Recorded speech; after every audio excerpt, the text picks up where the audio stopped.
Ambition pour les enfants depuis le 27 octobre 2001, action contre les avortements et pour la défense des droits de l'enfant ACAD Gabon est au cœur d'une vaste opération de vulgarisation des instruments juridiques et des droits de l'homme applicables en République gabonaise.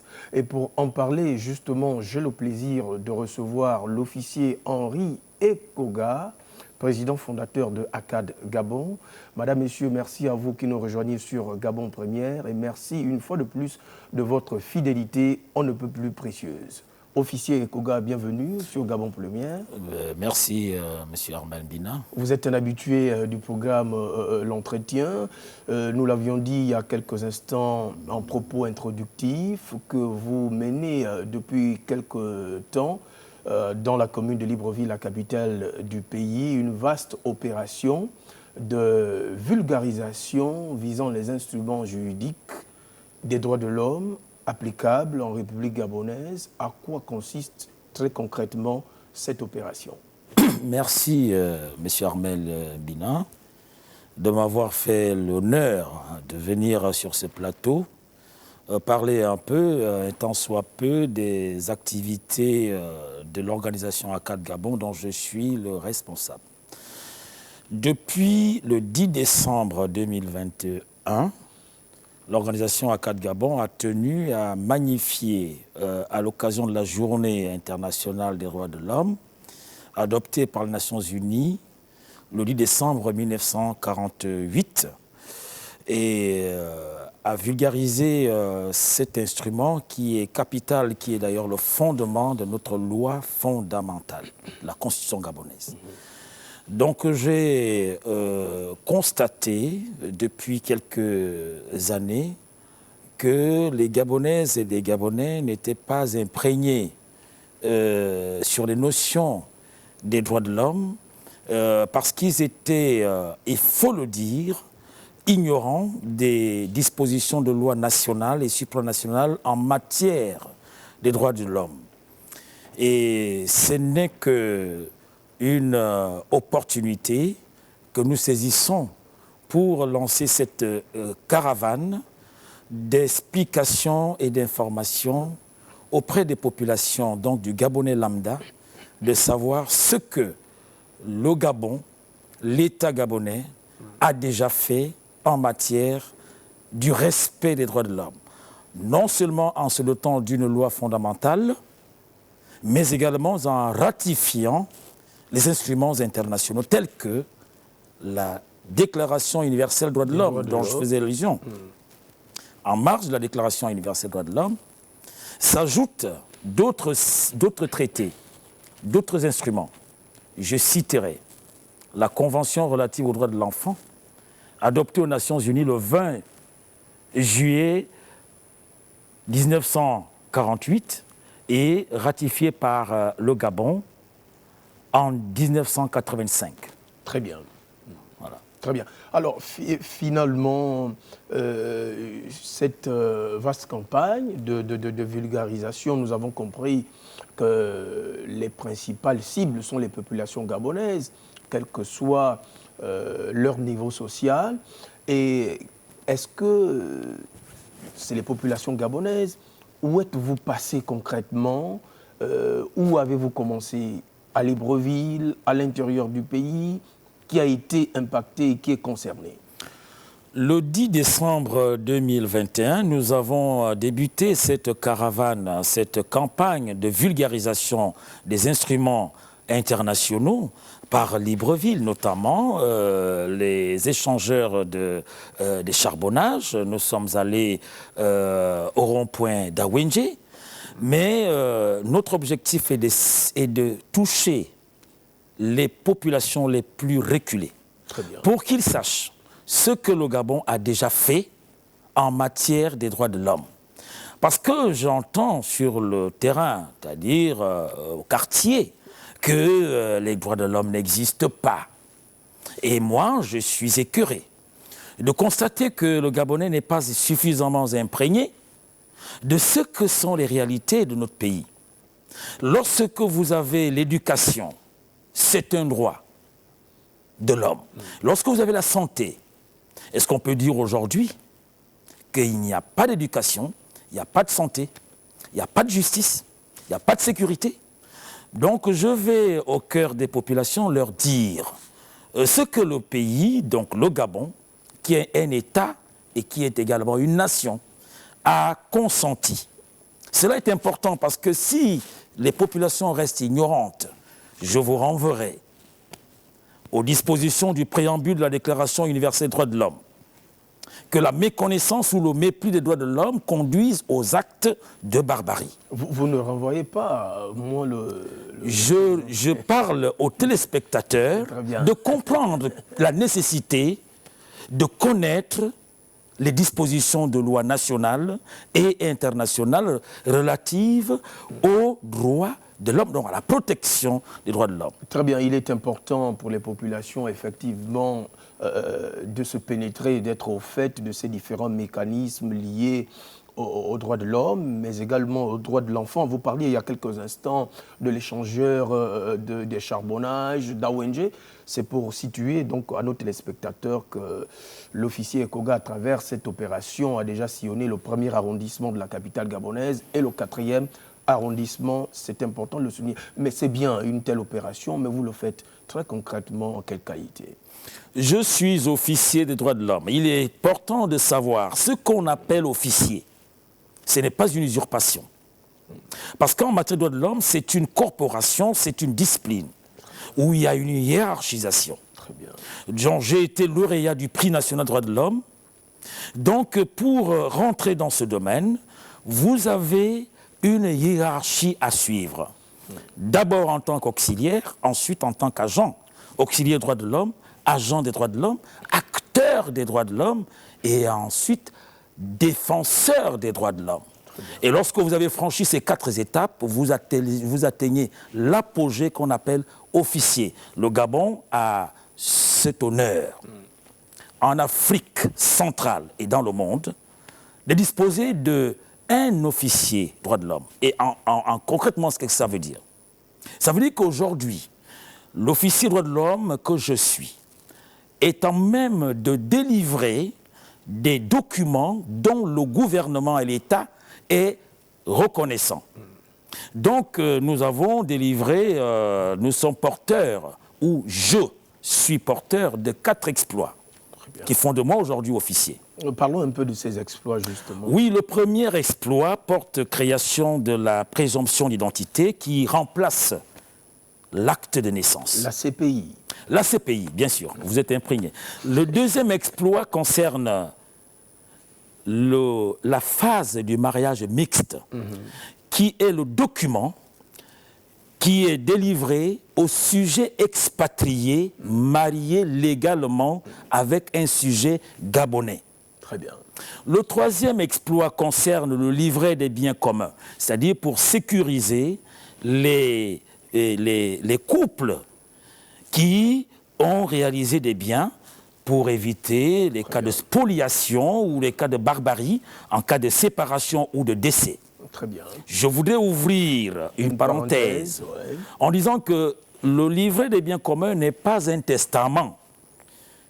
Parce qu'il n'y a de testament que lorsqu'il y a un testataire. Très bien. Donc, je voudrais donner mon numéro de téléphone afin que les populations, les téléspectateurs, puissent nous joindre. Afin d'être édifiés, je réponds au 065 19 78 41.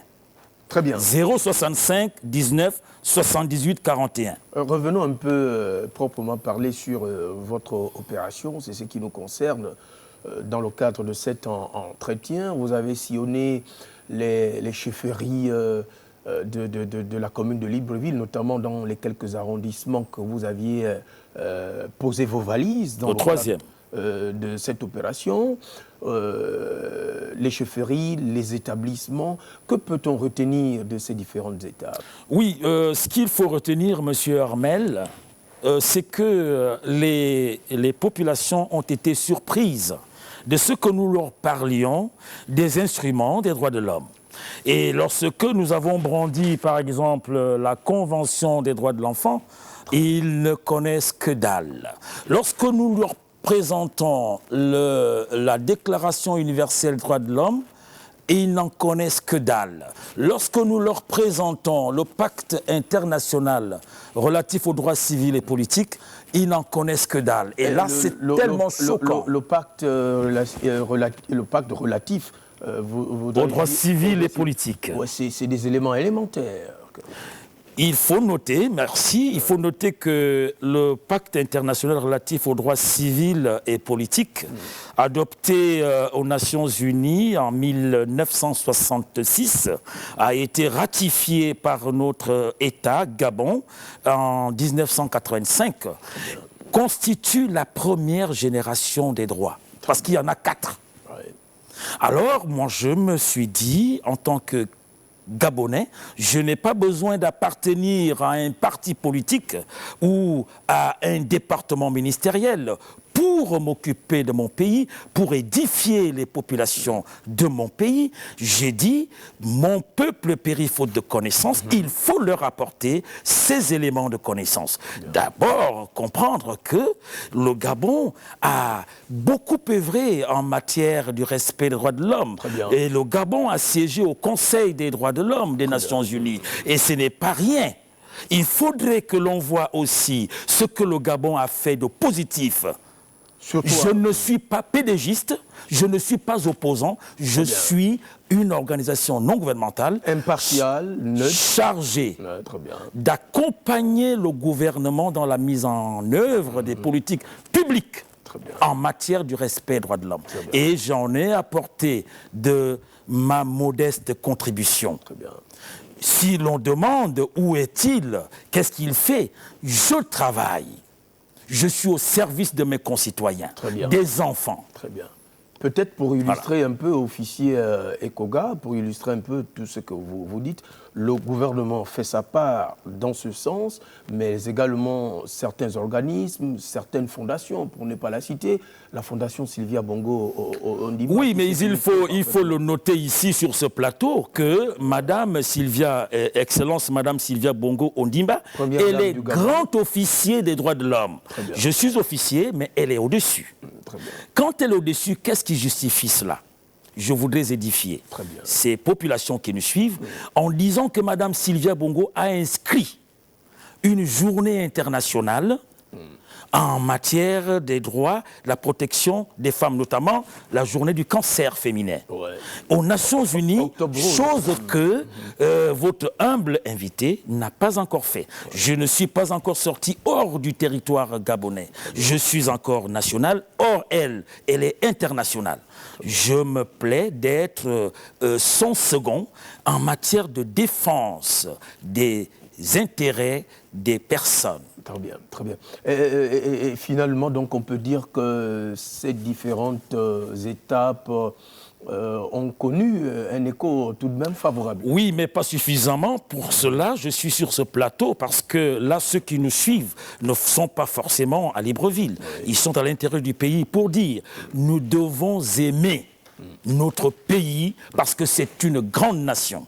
Je voudrais faire allusion au maître Cousteau qui est venu plonger sur les côtes gabonaises et a dit le Gabon c'est un pays extraordinaire. Nous devons aimer et chacun, que vous soyez vulcanisateur, pêcheur et cueilleur de poissons, chacun peut apporter.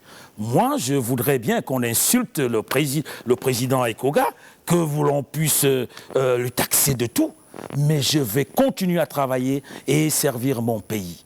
Très bien. On comprend par là que l'officier Ekoga invite les uns les autres à se réapproprier les valeurs. À se mettre au service de la nation gabonaise. Il n'est pas question de jeter l'anathème sur un individu, mais se remettre en cause pour essayer d'aller chercher dans les tripes qu'est-ce qui peut apporter une plus-value, une valeur ajoutée à notre pays.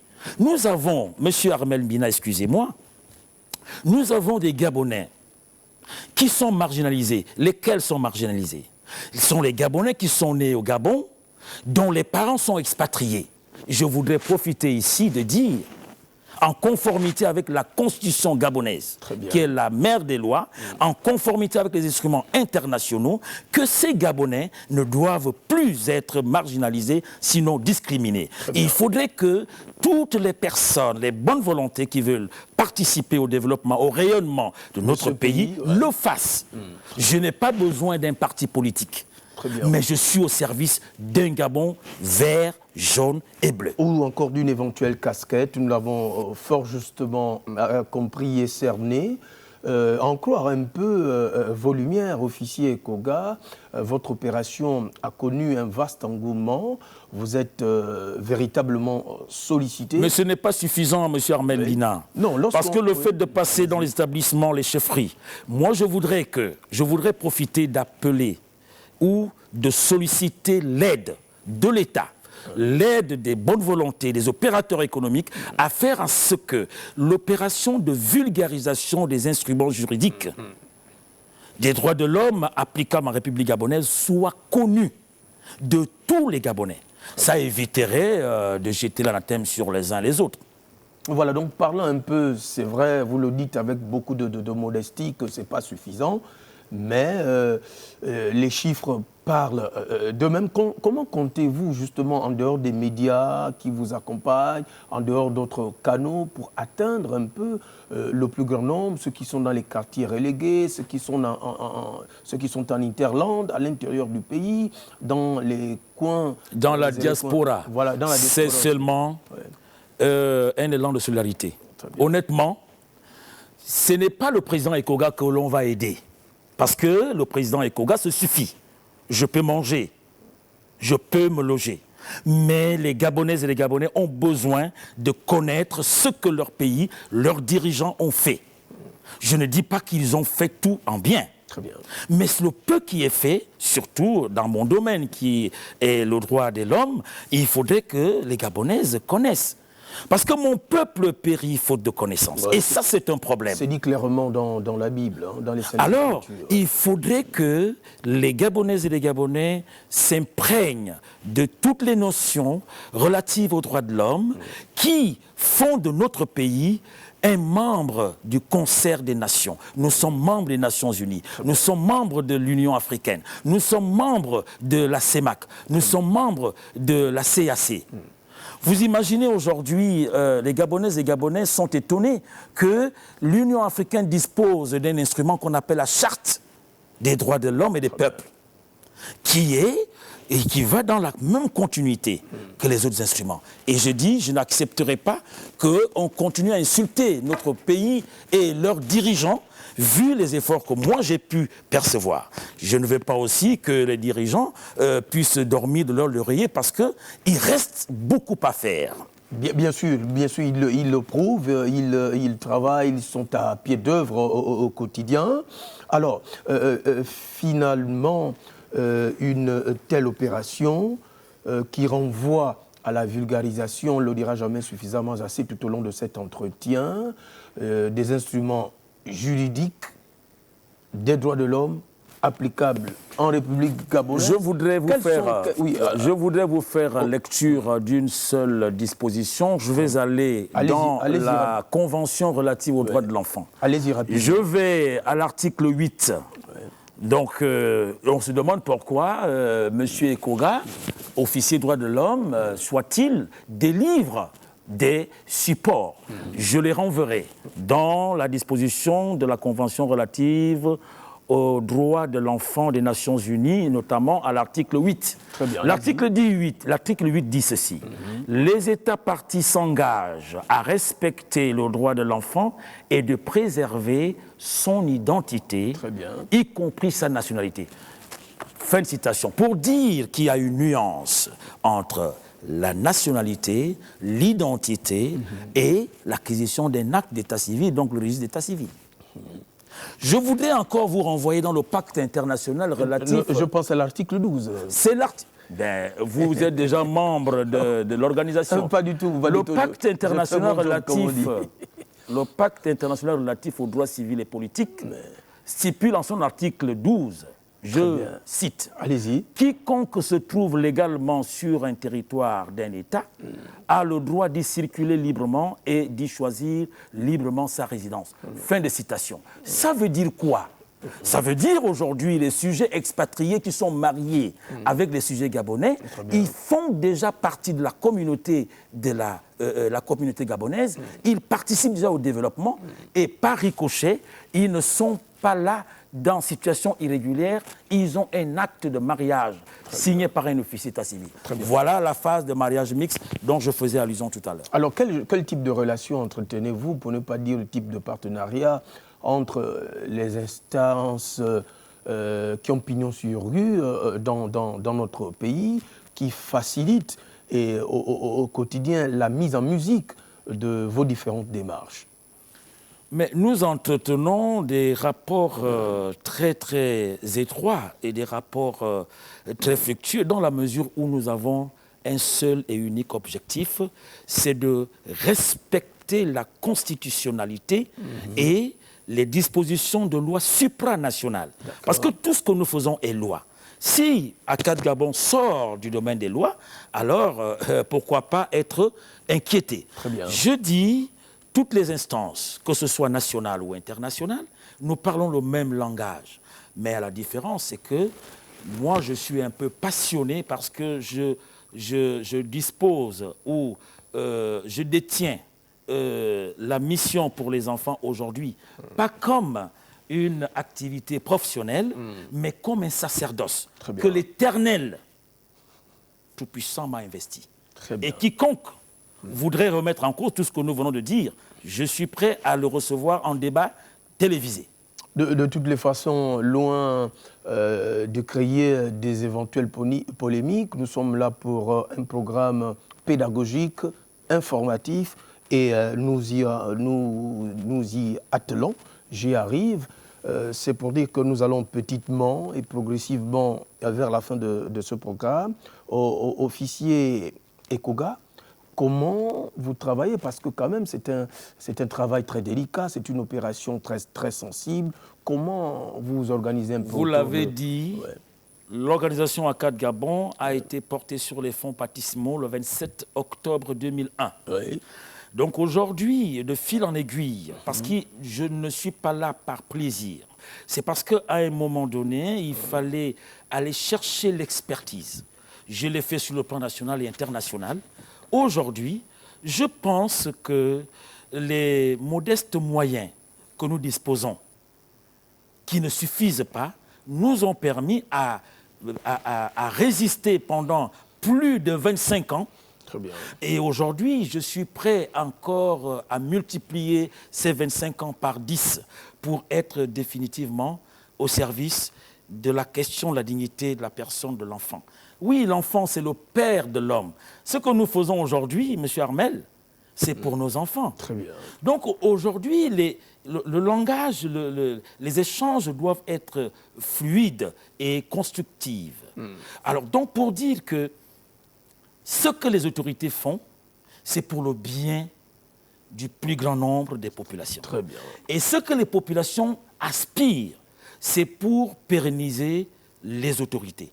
Donc, il faut simplement rapprocher les deux parties parce que j'ai constaté, je le dis, je parle un langage franc qui n'est pas politique ou qui est partisan, neutre, qui est impartial. Voilà. Il y a un écart entre les dirigeants et les populations apparemment.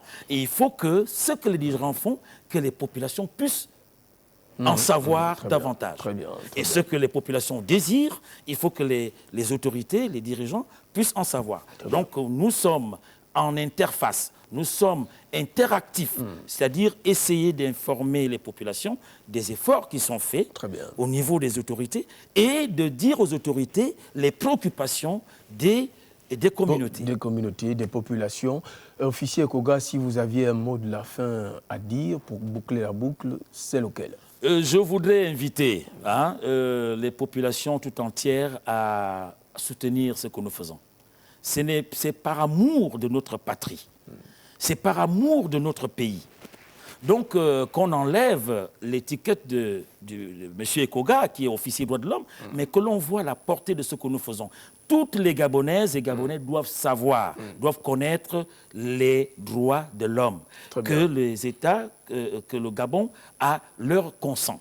Et les autorités doivent aussi savoir quelles sont les préoccupations des populations.